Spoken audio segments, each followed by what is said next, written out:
पुणे म्हणजे प्रेम हे पुण्यामध्ये काल राहुलजी गांधी पुण्यासोबतच अख्ख्या देशाला संदेश देऊन गेले आणि लगेचच म्हणजे हे सरकार सरकार जागं झालं आणि तिथं जे लोक आले होते ते पैसे देऊन आले होते आणि त्यांच्या चौकशा करू असं म्हणायला लागले. 100% चौकशा करा, काही प्रॉब्लेम नाहीये. परंतु ह्या चौकशा सोबत ह्या सरकारने आतापर्यंत जे काही घोटाळे केले, 56% कमिशन देऊन जे कामं केलेत, त्याच्यानंतर तिथं कामं करणारे कंत्राटदार, महाराष्ट्रातले सगळे कंत्राटदार पैसे बिलं नाहीत भेटले म्हणून आंदोलन करतायत, त्यांचे पण पैसे द्या. त्यांच्या पण जे काही घोटाळे केलेले आहेत त्यांच्यासोबत तुम्ही त्याच्या पण चौकशा करा.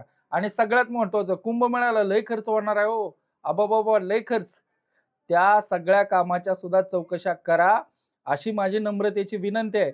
नसल तर तुमचं काम असं आहे की आम्हाला नाही आबरू आणि आम्ही कशाला घाबरू, बिनकामाचं काही बोलायचं आणि काहीतरी वावडं उठवायचं, हे तुमचं चाललेलं आहे. आणि तुम्ही जर सरकार चांगलं काम केलं असतं देशातल्या, महाराष्ट्रातल्या आणि स्पेशली जनजीसाठी, देशातल्या युवकांसाठी, तर तिथं 50,000 लोक काल गोळा झाली नसती हो सरकार.